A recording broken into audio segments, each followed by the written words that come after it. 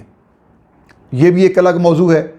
اس پر بھی بحث ہو سکتی ہے، لیکن میں پھر اپنے موضوع پر رہتے ہوئے بات کو آگے بڑھاؤں گا۔ معزز سامعین، میں آپ کو یہاں یہ بتاتا جاؤں کہ کسی بھی زبان کا ٹرانسلیشن کرنے کے لیے کسی دوسری اجنبی زبان میں یہ بہت مشکل کام ہے، یہ مغز ماری کا کام ہے، یہ برین سٹارمنگ کا کام ہے، یہ عرق ریزی کا کام ہے۔ جب تک دونوں زبانوں پر، جس زبان میں ٹیکسٹ موجود ہے اور جس زبان میں اس کو ٹرانسلیٹ کرنا چاہ رہا ہے، اگر دونوں پر عبور حاصل نہ ہو، اور جب میں عبور کہہ رہا ہوں تو اس کا معنی یہ ہے کہ گرامیٹیکلی طور پر بھی، ہسٹوریکل طور پر بھی، سوشیالوجی کے اصولوں پر بھی، تاریخ ہسٹوریکلی بھی، تمدن سویلائزیشن کے اعتبار سے بھی، یہ تمام چیزیں، روایات، ٹریڈیشنز، نارمز، یہ سب چیزیں اگر ان پر عبور حاصل ہے اس کو، تو پھر وہ ٹرانسلیشن کر سکتا ہے، ورنہ وہ ایک زبان کے ٹیکسٹ کو دوسری زبان میں ترجمہ اگر کرے گا بھی تو وہ کبھی بھی اس مشیت اور اس آبجیکٹو اور اس سوچ اور فکر کے قریب نہیں جا سکتا جو اصل ٹیکسٹ لکھنے والے کے ذہن میں لکھتے وقت موجود تھی۔ سامعین محترم، یہ ہے وہ قضیہ جو ہمیں درپیش ہے فہم قرآن کے حوالے سے۔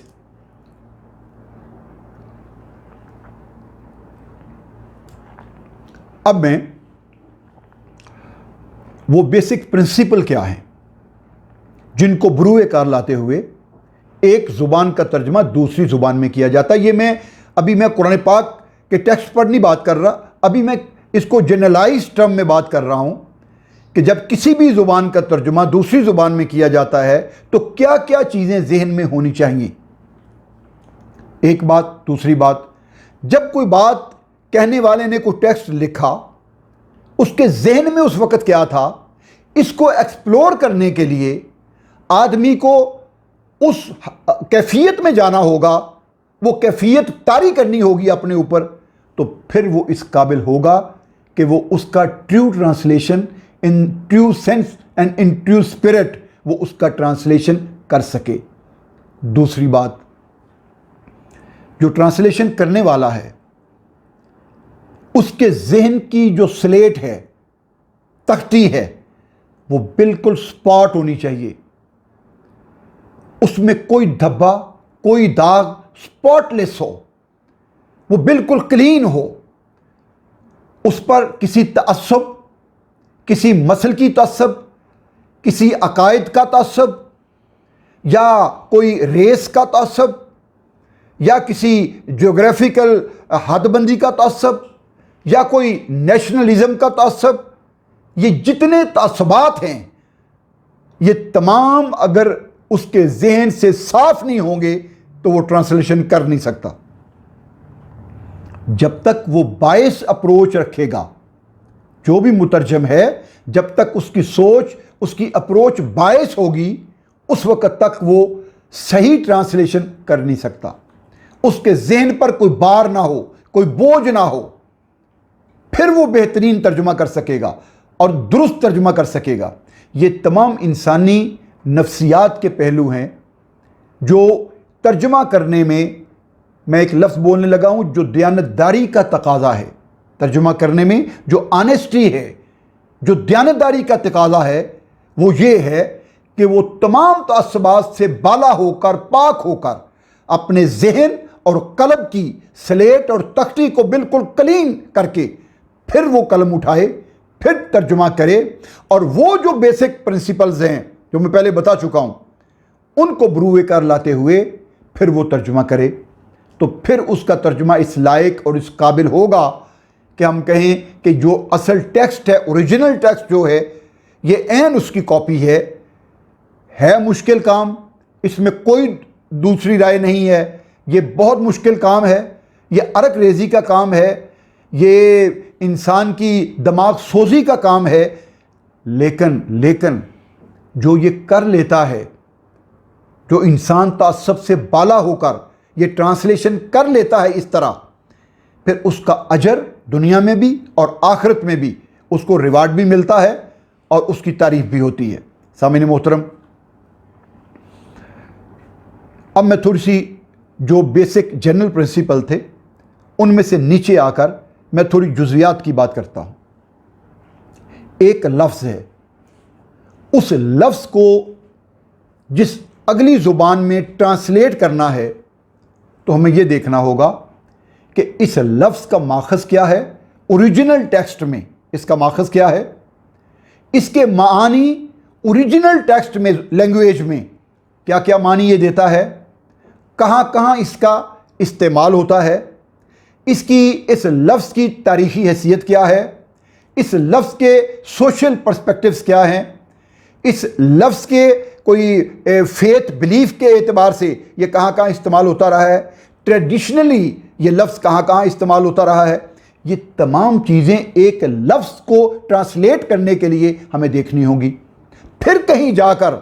اگلی زبان میں کوئی اپروپریٹ ورڈ اس کے لیے ڈھونڈنا ہوگا۔ Now this is second exercise. پہلی ایکسرسائز کیا تھی کہ اوریجنل ٹیکسٹ کے ایک لفظ کو دیکھنا ہے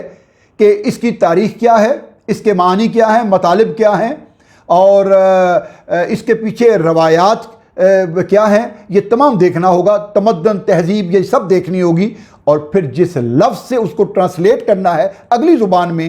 وہ بھی دیکھنا ہوگا، ایکسپلور کرنا ہوگا کہ اگلی زبان کا کون سا لفظ ہے جو اپروپریٹ ہے یہاں پر ترجمہ کرنے کے لیے۔ سامعین محترم، ترجمے میں ایک اہم بات، جب بھی ترجمہ کیا جائے تو دیکھنا یہ ہوتا ہے کہ ایک لفظ کس کے اگینسٹ استعمال ہو رہا ہے۔ اس کو کہتے ہیں حفظ مراتب، حفظ آبزروینس آف سٹیٹس۔ یہ اگر ذہن سے نکال دیں گے تو آپ ترجمہ پھر بھی درست نہیں کر سکتے، آپ پھر ٹھوکر کھائیں گے، پھر غلطی کریں گے۔ یہ بہت ضروری ہے، اور خاص کر ان زبانوں میں یہ نقطہ قابل غور ہے، خاص کر ان زبانوں میں یہ انتہائی ضروری ہے کہ جہاں ایک ایک لفظ کے کئی معنی نکلتے ہیں۔ ایک بات یہ مشترک کی بحث ہے، مطلق کی بحث ہے، عام کی بحث ہے، مقید کی بحث ہے، اور یہ اصول الفقہ کا ایک ٹاپک ہے کہ الفاظ کی جو کیٹیگورائزیشن ہے، کلاسیفیکیشن ہے، یہ ان کو کس طرح ملحوظ خاطر رکھنا ہے، اور اگر لفظ عام ہے تو اس کا استعمال خاص ہے، تو اس کا استعمال مشترک ہے، تو اس کا استعمال مترادف ہے، تو اس کا استعمال، یہ باقاعدہ ایک فن ہے۔ اگر ہم اس کو اگنور کر دیں گے تو ہمارا ترجمہ پھر بھی درست نہیں ہوگا۔ میں اس کی آپ کو ایک مثال دیتا ہوں۔ اگر ہم نے انگلش لینگویج میں جب ہم یو کہتے ہیں تو یو کا یہ انگلش میں مؤنث کے لیے بھی، مذکر کے لیے بھی، واحد کے لیے بھی اور جمع کے لیے بھی یہ ایک لفظ استعمال ہوتا ہے، یو۔ جب ہم کہیں گے یو تو وہ مذکر بھی ہو سکتا ہے، وہ مؤنث بھی ہو سکتی ہے، وہ جمع بھی ہو سکتا ہے، وہ واحد بھی ہو سکتا ہے۔ جب اب عربی میں یہ لفظ کہنا ہو تو اس کا عربی میں انت، انتا۔ اب انتا، اس میں صرف فرق یہ ہے عربی میں کہ انتا یہ واحد کے لیے ہے، انتی یہ وہ واحد مذکر کے لیے ہے، انتی یہ واحد مؤنث کے لیے ہے، انتم یہ جمع کے لیے ہے۔ فرق پڑ گیا نا زبان میں، انگلش اور عربی میں فرق پڑ گیا۔ اب ہم آگے آتے ہیں، اسی کو ہم اردو میں دیکھتے ہیں۔ جب ہم اردو میں یہ لفظ استعمال کرتے ہیں تو اس کے لیے 3 الفاظ استعمال ہوتے ہیں، جس میں تم، تو اور آپ۔ سامعین محترم، یہ کتنی خوبصورت بات ہے کہ اردو زبان میں حفظ